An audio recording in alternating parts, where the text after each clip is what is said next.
Assalamualaikum warahmatullahi wabarakatuh. Salam sehat, sahabat Risa dimanapun Anda berada. Bersama saya Gradianto dan rekan saya Unggul. Kembali lagi bersama kita dalam program acara Orkes, obrolan kesehatan. Oke, baik, selama 30 menit ke depan kita akan berbincang-bincang tentunya dengan narasumber yang sangat luar biasa karena hari ini merupakan hari apa, Kogrit? Spesial episode kali ini dalam rangka memperingati Hari Penglihatan Sedunia atau World Sight Day dengan tema rahasia mempertahankan penglihatan yang optimal di usia senja. Usia senja. Kalau saya ini anak senja. Anak tua dong berarti. Anak tua, beda ya berarti ya. Oke, baik, kita sudah mendatangkan seorang narasumber yang sangat luar biasa. Beliau ini adalah salah satu dokter spesialis mata di Rumah Sakit Islam Sultan Agung Semarang di Eye Center kami. Di tengah-tengah kami sudah ada Dr. Christina Indrajati SPM. Kita panggilnya Dr. Iin. Nah, nama familiarnya kita panggilnya Dr. Iin ya. Kok ya? Oke. Assalamualaikum dokter. Waalaikumsalam warahmatullahi Sehat, wabarakatuh. Alhamdulillah. Pasien makin banyak dokter ya. Insya Allah. Insya Allah. Amin. Ya Allah, ya Allah. Oke. Bahagianya saya di tengah dua pejantan tangguh. Pejantan tangguh, luar biasa besar. Pejantan besar, Dok. Iya. Oke, baik, sebelum kita masuk ke tema pada pagi hari ini, kita sapa dulu ya para pemirsa yang menyaksikan langsung program Orkes kami melalui channel YouTube kami di RSI Sultan Agung Semarang maupun yang menyaksikan langsung melalui TV-TV di public area yang ada di rumah sakit. Tentunya juga para pemirsa ini ada pengunjung, pasien dan keluarga pasien. Semoga semua yang menyaksikan program ini selalu diberikan kesehatan oleh Allah Subhanahu wa taala. Amin ya rabbal alamin. Ya rabbal alamin. Oke. Baik, mengawali episode kita pada hari ini, Mas Unggul, mungkin ada satu pertanyaan awal ya yang ingin kita tanyakan kepada dokter berkaitan dengan tema Hari Penglihatan Sedunia kita hari ini. Dok, mungkin bisa dijelaskan terlebih dahulu apa saja perubahan pada penglihatan ketika kita memasuki usia senja. Oh ya. Ya, jadi kita ini dulu ya. Usia senja itu sebenarnya usia yang seberapa sih ya? Kita maunya yang muda terus ya, Mas. Betul. Mas Kirit ya, Mas. Maunya muda terus ya. Tapi memang usia tidak bisa berbohong ya. Betul. Nah, kalau dari katakan usia senja, kalau dari batasan kedokteran ya itu sekitar usia 40 ke atas ya. Ya 9 40 ke atas itu sudah mulai muncul ya, Dok, ya. mulai dikatakan senja begitu ya. Nah, sekarang perubahan-perubahan apa saja yang bisa terjadi? Jadi begini. Ada perubahan yang dia bersifat fisiologis, artinya normal ya. Ada orang-orang dengan usia sekitar 40 ke atas tuh ya nanti akan ada kejadian atau kelainan seperti itu. Tapi ini adalah kelainan yang fisiologis. Contohnya adalah presbiopi. Presbiopi itu mata tua ya. Kalau kita udah usia 40 tuh udah mulai butuh kacamata untuk baca. Ya, jadi udah nggak bisa begini lagi ya, harus dijauh-jauhin begini kan. Nah, itu udah mulai nih naga-naga udah mulai ketemu ya sudah. Gini, nah, harus jauh gini. Ternyata sudah ya tadi 40 tadi ya. Jadi udah mulai harus dibantu dengan kacamata baca. Itu karena apa ya? Karena memang daya akomodasi dari lensa itu dia sudah mulai lemot gitu ya. Nah, itu sebetulnya itu normal, itu fisiologis. Tapi ada juga perubahan-perubahan yang terjadi kalau kita juga sudah mulai curiga bahwa ini sesuatu yang tidak normal ya. Yang normal misalnya tadi yang paling khas itu adalah penurunan tajam penglihatan. Jadi dia mulai kabur-kabur, buram, ya seperti melihat asap gitu, seperti melihat kabut itu gitu contohnya ya, adalah katarak itu ya, karena ada kelainan di lensa. Bisa juga ada kelainan-kelainan lain yang selain katarak ya, misalnya kalau ada background, ada riwayat bahwa orang tersebut ya, lansia tersebut dia menderita penyakit kencing manis atau hipertensi, ya darah tinggi ya juga dia bisa mengenai kondisi kelainan di retinanya, di sarafnya. Atau juga ada lagi istilah yang ini juga kasusnya jarang, tapi sebetulnya ada juga ya, degenerasi makula. Jadi itu adalah salah satu beberapa contoh kasus-kasus perubahan yang kelainan ya, yang patologis yang bisa menyertai dengan pertambahan usia. Betul. Begitu. Untuk penyebab utamanya apa ini, Dok? Selain usia lainnya ya. Oh ya, sebetulnya kalau penyebab utama tadi, kalau misalnya kalau ini karena fisiologis tadi ya, itu berarti kan daya dari akomodasi lensa, mencembung dan mengkerutnya lensa itu dia sudah mulai turun karena fungsi, karena faktor usia ya, sehingga dia menjadi butuh bantuan untuk kacamata baca. Kacamata gitu, baca. Ya. Dimana dulu waktu masih muda tuh masih kuat ya, masih bagus ya, daya masih optimal, nah tapi karena dengan bertambah usia dia jadi turun. Nah kemudian yang kedua ya tadi kalau misalnya mulai ada terjadi kelainan di lensa, salah satunya ya itu ada yang paling banyak sih itu adalah katarak. Itu sudah mulai terjadi kekeruhan di lensa yang aduh saya lupa bahwa ini ya manekin mata tadi ya, jadi nah itu bisa di situ ini gejala-gejala awal dari katarak ya mulai kabur ya, itu juga sudah bisa terdeteksi. Atau misalnya tadi kelainan di daerah retina di belakang. Jadi emang ini kenapa khusus kasus-kasus yang bisa mengenai lansia ya. Oh ya, satu lagi yang juga banyak yang sering diderita juga oleh mereka yang sudah mulai lansia adalah dry eyes syndrome. Jadi sindrom mata kering. Biasanya nanti kalau udah berusia itu, Dok, mata saya itu kok sekarang gampang lelah atau sering terocot, ganjel, ngeres, seperti ada benda asing. Nah itu juga bisa mata sebagai kering. Mata kering. Kalau kita kantong kering, Dok. Kantong kering nanti obatnya cuma satu, vitamin D, vitamin duit. Siap. Beli di farmasi terdekat nanti ya. Iya. Nah ini, Dok, apakah ada cara untuk memperlambat tadi penurunan penglihatan akibat penuaan tadi, Dokter? Ya kalau karena faktor usia sih agak susah ya, karena kan memang dia usia itu kan sesuatu faktor yang nggak bisa dikendalikan. Betul. Dia akan jalan terus kan. Tapi sebetulnya kalau untuk upaya-upaya pencegahan itu mestinya kita mulai dulu dari waktu masih muda, dari awal waktu muda ya. Artinya apa? Kita jaga pola makan ya. Betul. Pola makan tadi kalau misalnya ada riwayat hipertensi atau darah tinggi atau kencing manis ya gimana caranya kita pola makan kita dari awal tuh sudah terpola bagus ya, artinya nggak yang manis-manis segala macam. Sekarang tuh produk-produk itu semua gula semuanya ya. Mulai dari minuman kelihatannya jus buah, padahal ternyata gulanya tinggi banget. Buahnya cuma berapa persen aja. Gula rasa jus, Dok. Nah, itu dia. Belum lagi, benar. Dan semua yang kita makan itu akan dirubah jadi gula. Ya, tidak kita harus makan manis aja. Yang kita makan nasi aja juga akan dirubah jadi gula. Kita makan roti akan dirubah jadi gula. Jadi ini perut kita temukan gula juga. Gula semua. Saya nggak bilang begitu ya. Mau komen tapi nggak tega. Nah itu jadi mesti dari awal ya, dari awal tuh kita sudah mulai pola makan yang tadi yang bisa mengarah ke kelainan pada saat usia tua nanti akan bisa muncul. Kemudian juga olahraga. Ya, jangan sampai obesitas deh, karena ya itu tadi ujung-ujung juga akan bisa menyebabkan kelainan di mata. Tadi salah satunya adalah dengan adanya kelainan di retina atau di saraf.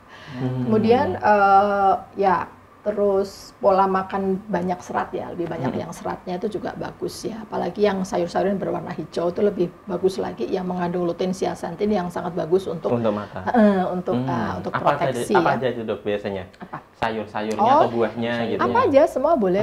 Terutama yang semakin hijau semakin bagus ya. Gitunya brokoli, sawi hijau, itu ya buah bit. Pokoknya yang sebetulnya tidak ada khusus salah satu ya, tapi artinya kalau kita variasi makanan kita sudah bagus dalam sehari-hari itu sudah cukup ya. Sudah cukup untuk itu ya. Untuk membantu ya, paling nggak kita ngerem lah, nggak terlalu cepat ya perubahannya. Nanti kalau kalau di usia tua itu tinggal panen penyakitnya. Betul.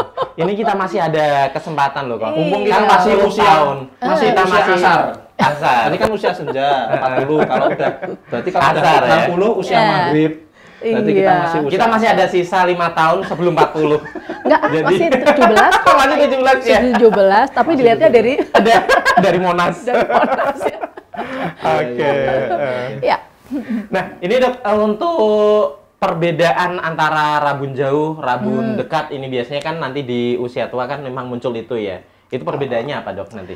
Nah, jadi gini, kalau ini yang disebut dengan rabun dekat, rabun jauh, ya, kemudian ada juga istilahnya astigmatisme ya, itu sebetulnya tidak harus nunggu tua ya. Jadi itu adalah kelainan yang disebut sebagai refraksi anomali, ya, kelainan dari bentuk bola mata itu sendiri yang dia bisa muncul sebelum lansia. Kalau yang lansia tadi, yang tadi saya bilang adalah presbiopi. Presbiopi. Atau misalnya hipermetrop artinya yang rabun dekat untuk usia tua itu juga ada. Kita usia 40 tahun ke atas sudah perlu pakai kacamata baca untuk yang dekatnya ya. Tapi kalau seperti rabun jauh itu kan minus ya, miopia itu dulu ya, itu bisa usia berapapun kan pasti bisa ya, tidak harus nunggu lansia. Kalau rabun jauh itu berarti kan dia bentuk bola matanya itu lebih lonjong. Jadi dia lebih lonjong dibandingkan mereka yang normal. Betul. Sehingga fokus sinar itu dia jatuhnya tidak tepat persis di pusat penglihatan, tapi dia di depan. Geser ya. Di depan. Jadi nggak pas itu. Nah, akhirnya dia jadi untuk melihat objek-objek yang jauh itu dia kabur ya. Kemudian kalau yang hipermetrop itu kebalikannya, dia bola matanya itu lebih pendek dibandingkan mereka yang normal. Nah, lebih pendek, akhirnya jatuhnya malah kebablasan ke belakang gitu ya. Jatuhnya fokus sinar dari luar itu dia ke belakang dari pusat penglihatan. Ya, itu juga sama aja juga kabur juga. Betul. Gitu. Kemudian kalau yang astigmatisme itu dia tidak pada bola matanya tapi pada pada bentuk kelengkungan dari korneanya. Kornea itu depan tuh dia istilahnya tidak rata, tidak bagus permukaannya sehingga jatuhnya sinar itu dia di beberapa tempat. Itu sebetulnya masih bisa ditangani dengan kacamata ya. Kacamata itu bisa untuk membantu. Kacamata tidak menyembuhkan ya. Karena kadang-kadang orang tua tuh bilang kalau pakai kacamata bisa sembuh nggak dok? Minusnya bisa hilang nggak dok? Nggak bisa. Jadi kacamata hanya membantu proses melihat, proses optimalisasi dari penglihatan. Atau bisa juga dengan kontak lens ya. Dengan kontak lens juga bisa. Nah, kalau mau yang ini yang mau benar-benar hilang betul ya tadi dengan lasik itu unggulannya kita ya, dengan lasik itu harus bisa pemirsa ya, sahabat Risa itu bisa dengan lasik itu malah bisa menghilangkan mau minus, mau silinder, mau hipermetro bisa. Tapi yang presbiop nggak bisa. Presbiop itu kan fisiologis normal. Fisiologis normal. Jadi nggak perlu operasi ya, kan itu kan memang semua orang juga akan seperti itu ya. Akan pada usia 40 ke atas dia akan muncul daya akomodasi lensa dia kurang, perlu kacamata untuk dekat ya untuk baca. Tapi kalau yang kita banyak sering lakukan di sini ya di Rumah Sakit Islam Sultan Agung adalah pasien-pasien yang memang mereka itu butuh dihilangkan minus maupun silinder dan hipermetropnya untuk biasanya untuk persyaratan ya, kadang-kadang persyaratan mau masuk ke akabri atau mau ke militer ya, atau sekolah-sekolah kedinasan gitu. Memang mereka memang mau kerja di luar negeri itu memang mereka persyaratannya seperti itu, harus dihilangkan minusnya satu baru bisa ikut tes lagi ya. Iya. Berarti tadi kacamata itu menyembuhkan, itu mitos ya dok? Mitos. Dulu itu waktu zaman sekolah juga pernah kalau ada temannya yang pakai kacamata dipinjam, nggak boleh dipinjam nanti nular. Emang minus bisa nular ya? Enggak lah. Enggak bisa menular. Mitos. Jadi mitos. Ini begini dok. Tadi kan ada degenerasi makula, ada glaukom, ada katarak. Nah, gimana cara kita mendeteksi dini, bagaimana cara mendeteksi penyakit-penyakit tersebut? Untuk tahu lebih awal ya, jadi kita bisa langsung, ini ada kelainan ya, jadi kita bisa langsung segera berobat ya. Nah kalau katarak tadi seperti yang sudah saya singgung di awal, itu sebetulnya dia tidak merah, tidak cekot-cekot ya, jadi memang matanya tenang dia. Cuman penglihatannya aja tapi ya, bureng, jadi kabur seperti melihat asap ya, atau seperti ketutupan awan. Atau misalnya kalau kita lagi nyetir gitu ya, kaca depan tuh kok rasanya kok buram terus ya, kotor gitu loh mas, kotor gitu ya, nggak bisa bening, nggak bisa bersih. Nah itu tetap kotor. Biasanya disalahin mobilnya, ternyata matanya. Nah itu jadi salah satu sign and symptom ya, jadi gejala awal ya dari katarak.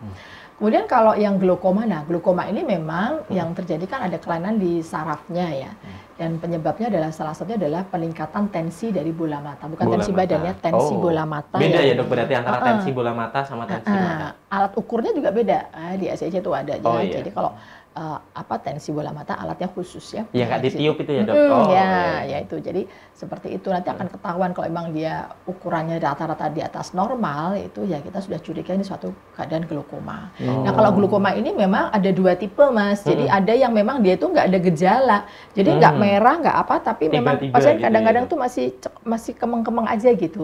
Tahu-tahu terus nggak bisa lihat, apa namanya istilahnya jalannya nabrak-nabrak. Nah itu ternyata setelah kita ukur, kita periksa ada glaukoma. Atau glaukoma yang dia memang ada gejalanya. Jadi ketika tensi bola mata itu tinggi, dia menjadi tiba-tiba menjadi gitu sakit, ya, cokot-cokot, gitu merah, ya. pandangannya burem ya, sampai kadang-kadang kalau tensinya saking tinggi itu jadi muntah-muntah ya, mual gitu ya. Nah itu juga bisa kelihatan. Itu memang harus segera dilakukan tindakan terapi ini ya untuk pasien tersebut ya. Kemudian kalau degenerasi makula itu memang itu cirinya adalah yang kadang sering terlihat di pasien itu ketika dia melihat suatu fokus itu ada yang hilang. Jadi misalnya nih, saya lihat Mas Unggul ya, itu nggak bisa foto. Gitu. Nah, jadi kayak bureng. Gitu. Jadi misalnya wajahnya tuh yang sering dari wajah ya. Pusat itu saya nggak bisa lihat. Jadi wajahnya itu bureng. Tapi lihat lainnya itu masih kelihatan. Bureng kok. Jadi di satu fokus itu nggak kelihatan gitu, burem gitu ya.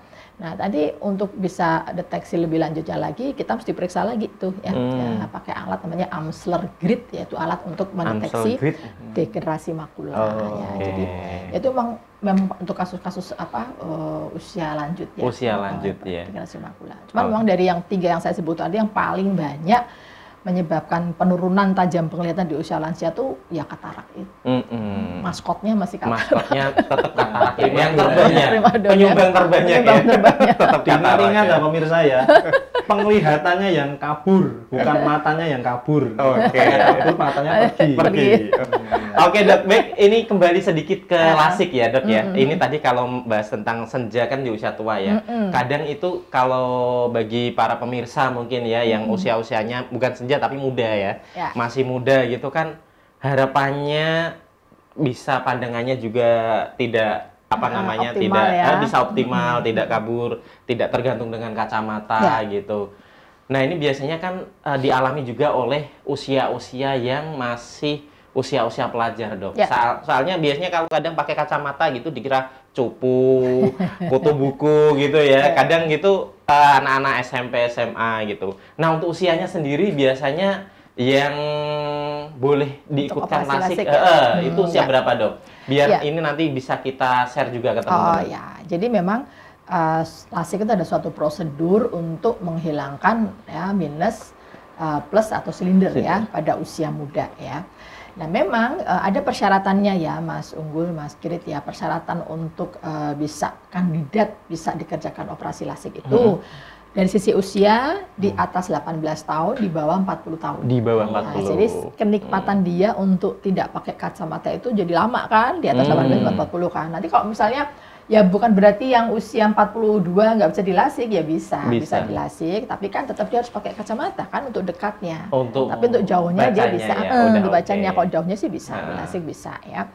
Kemudian juga range dari minusnya ya, memang dianjurkan itu antara di atas -1, di bawah -14. Itu sebetulnya kalau minus itu tergantung dari ketebalan korneanya. Jadi sebetulnya apa sih yang kita treatment, yang kita terapi ya pada pasien-pasien yang lasik itu adalah korneanya, jaringan permukaan yang bening ya, itu yang semakin tinggi minusnya, semakin banyak jaringan kornea ini yang kita hilangkan. Nah itu, jadi kalau misalnya korneanya cukup tebal dan minusnya juga tidak terlalu banyak ya bisa hilang semua. Terkadang ada yang minusnya itu cukup tinggi ya, tapi ternyata korneanya tipis. Sudah tipis. Makanya kita juga bisa babat semua. Ya, artinya ya tetap bisa dioperasi, tapi mungkin masih ada sisa. Mungkin masih ada sisa karena kornea tidak cukup bisa untuk menghilangkan semuanya. Betul. Gitu ya. Kalau korneanya hilang semua malah nggak lihat ya. Bahaya ya, waduh, iyalah. Oke. Itu jadi antara usia, kemudian itunya ya, range dari minusnya. Kemudian yang lain-lainnya, biasanya sih nanti kalau habis operasi lasik ini kan bukan operasi yang berat, harus mondok berhari-hari gitu, enggak harus ditemani sih. seluruh keluarga. Doa bareng gitu ya. Padahal waktunya cuma 10-15 menit ya Dok ya. Betul, iya. Jadi tidak pakai tutup-tutup perban itu enggak. Ya udah keluar pakai kacamata hitam ya. Karena kan tembakan lasernya itu bisa menyebabkan silau ya. Jadi itu paling sekitar ya 2 hari pertama lah ya. Kemudian 5 hari pertama tuh kita jangan basah dulu ya. Kemudian nanti ada aturan menetes obatnya gitu.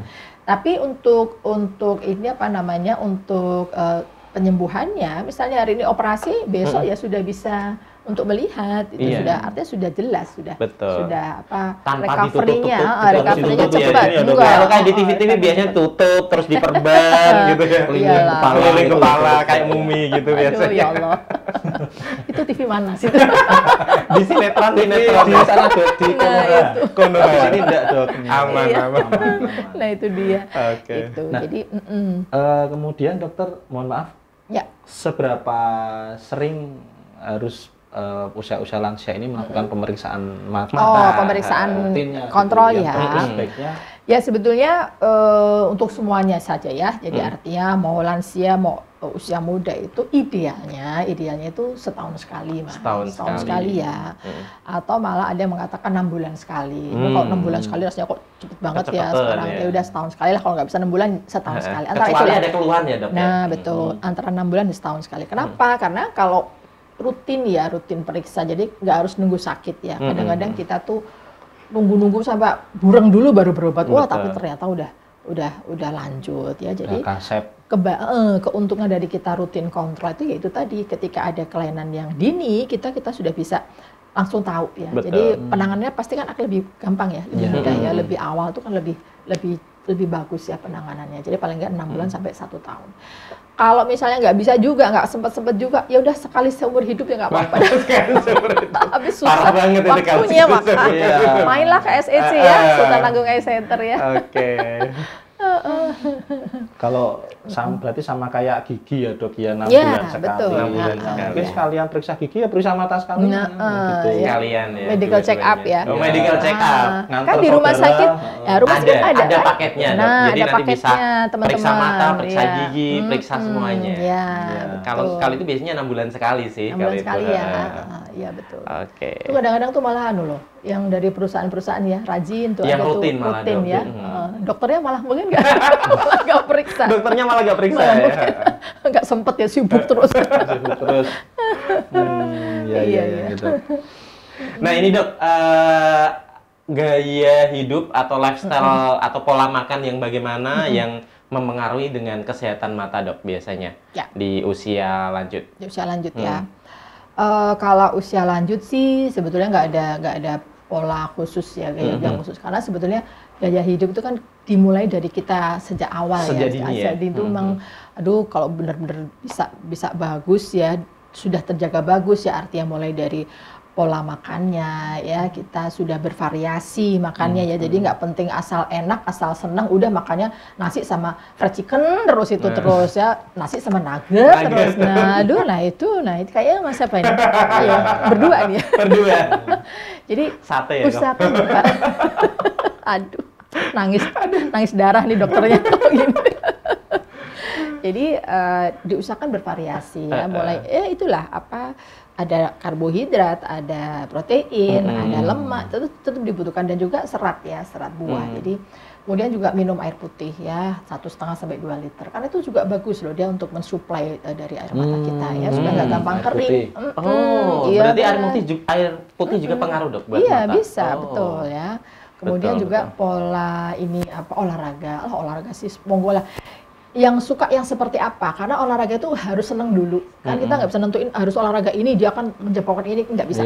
Artinya yang kita suka apa, jadi kita enjoy, jadi kita melakukan itu senang. Kalau udah senang duluan kan pasti kita enak ya, mau apa deh, mau jalan kaki, mau jogging, atau lari cepat, apa sepeda, atau treadmill, apa saja boleh, yang penting terbakar kalori kita ya. Itu kan juga untuk memperbaiki vaskularisasi dari buluh darah dimanapun tuh dia akan jadi lebih fleksibel, nggak gampang tersumbat dengan adanya aktivitas olahraga tadi. Kemudian tidur yang cukup, ya, istirahat yang cukup itu juga jangan bagus. Begadang. Nah, kemudian kalau khusus untuk mata itu tadi ya, kalau kita banyak aktivitas dengan gadget atau dengan laptop atau komputer, itu ada namanya terapi 20-20-20. Nah, terapi 20-20-20. Ini sekarang lagi kita galakkan ya, kita promosikan, kita sosialisasikan. Artinya apa? Setiap 20 yang pertama nih, setiap 20 menit, 20 kedua, kita melihat yang jauh. 20 feet, 20 feet yang 20 yang kedua ya. Itu artinya kita memandang lebih dari 6 meter. Jadi kalau kita udah melihat yang jauh banget kan, pasti udah lebih dari 6 meter ya. Pokoknya lihat yang jauh lah, mau lihat jendela, lihat yang pohon-pohon gitu ya. Nah, 20 yang ketiga adalah 20 detik. 20 detik. Nah, selama 20 detik. Jadi, setiap 20 menit kita alihkan pandangan kita dari laptop atau gadget yang terlihat dekat, itu melihat yang jauh setiap 20 detik. Nanti kita balik lagi. Itu apa? Fungsinya tadi supaya kita otot itu kalau kita melihat dekat terus, dia akan kontraksi. Kalau sama Mas Unggul dipaksa nih, kalau udah enak nih, udah aduh tanggung gitu seru ya, drakor apa seri apa pas ini berantem gitu kan. Nah dia akan kontraksi terus. Kalau kontraksi terus akibatnya apa? Bola mata itu menjadi kayak dicengkram ya, kayak dikencengin gitu ya. Nah itu resiko mungkin terjadi minusnya akan bertambah juga bisa karena kan fokusnya jadi geser. Yang terjadi pada anak-anak sekolahnya. Apalagi dulu waktu minus, ya? BFH itu ya, waktu COVID itu, itu langsung pasien-pasien dengan minus itu langsung naik drastis. Nah itulah. Berarti jadi, gadget itu pengaruh banget ya dok buat anak-anak untuk menyebabkan minus ya? Benar itu. Makanya ketika kita melihat jauh dia akan rileks, ya ototnya dia akan dia akan rileks ya. Nanti balik lagi boleh. Itu yang satu. Yang kedua, jadi kita memberi kesempatan otot itu dia untuk istirahat. Yang kedua juga refleks mengedip ya. Jangan lupa. Kadang-kadang kalau kita melihat gadget atau laptop itu kita akan secara tidak sadar itu refleks ngedipnya tuh kurang. Padahal air mata ini kan harus selalu membasahi permukaan air mata kita. Betul. Nah, yang kedua juga tadi radiasi dari komputer itu bisa meningkatkan penguapan dari air mata, makanya air matanya jadi gampang kering. Kering ya dok. Nah, kalau kering akhirnya jadi tidak mudah melumasi. Nah, ujungnya tadi menjadi ngeres, ganjel, seperti ya itu tadi jadi tidak nyaman ya. Itu namanya computer vision syndrome. Jadi sindrom atau gejala yang diakibatkan oleh karena komputer tadi, karena pelumasan yang kurang tadi. Jadi jangan lupa tuh sering mengedip. Ingat langsung kedip ya. Jangan tadi ya juga tadi minum air putih yang cukup karena itu juga akan bisa membantu suplai dari air mata kita dari luar. Nah, daerah biasanya kalau kita aktivitas dengan gadget atau komputer itu maka ini kan di tempat ber-AC ya, itu juga akan meningkatkan penguapan air mata. Jadi tambah kering lagi. Makanya seperti kita nggak ini ya nggak rasa haus tapi harus dipaksa karena ya itu tadi gampang kering di tempat yang ber-AC ya. Emang biasanya kalau kita lagi di ruang ber-AC gitu agak susah ya dok ya, kita nggak bisa kontrol kadang harusnya enak, kita minum jadi lupa adem enak gitu kan. lupa. Nah kalau gadgetan di lapangan aja ya. jadi biar inget ya minum. Ya. Terus satu lagi dok, ini tanda-tanda yang harus diwaspadai lansia terkait penglihatan yang mulai berkurang gitu dok. Ya, jadi kalau tanda-tandanya yang mesti kita waspadai ya pada usia-usia lanjut usia tadi ya seperti sudah mulai kabur ya, karena kaburnya ini mungkin juga perlu ada pemeriksaan lebih lanjut. Yang paling sering itu sih Mas, jadi mulai turun penglihatannya ya, mulai tajamnya tuh mulai turun, penglihatannya mulai turun ya.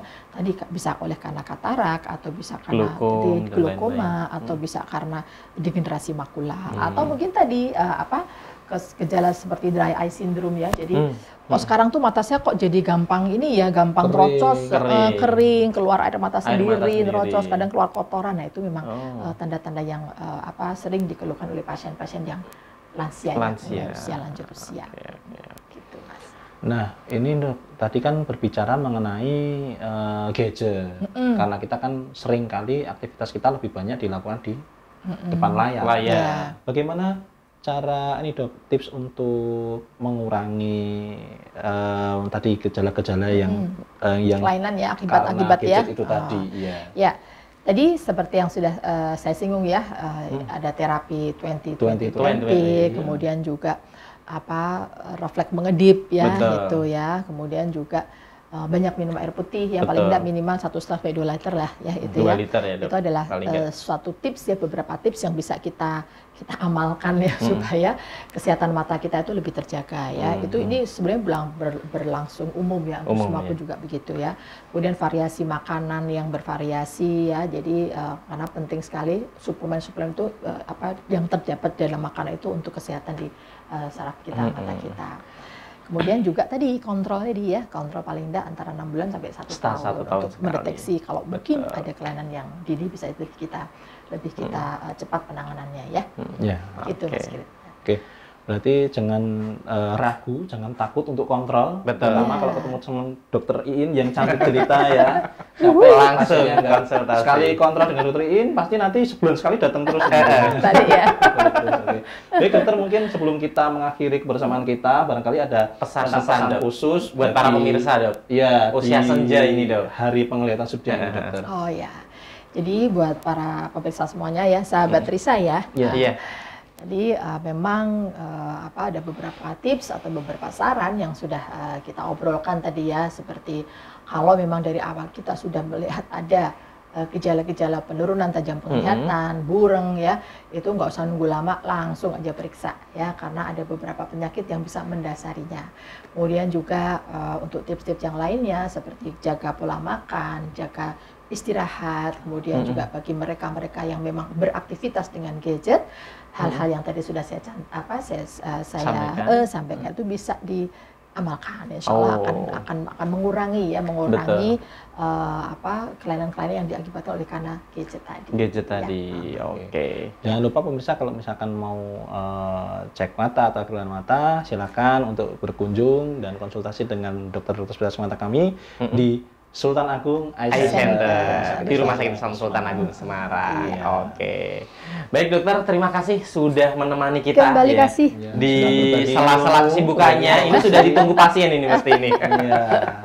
Baik pemirsa, sampai di sini dulu perjumpaan kita di program Orkes, obrolan kesehatan. Jangan lupa saksikan terus program Orkes kami di channel YouTube kesayangan Anda di Hospital TV Rumah Sakit Islam Sultan Agung Semarang, dan tentunya juga di TV-TV di public area di Rumah Sakit Islam Sultan Agung Semarang. Nah, kami beserta seluruh kru yang bertugas pada hari ini mohon undur diri beserta Dokter Iin juga. Mohon maaf apabila ada kesalahan dan kekurangan, dan kita akhiri wabillahi taufik wal hidayah. Wassalamualaikum warahmatullahi wabarakatuh. Dadah. Waalaikumsalam.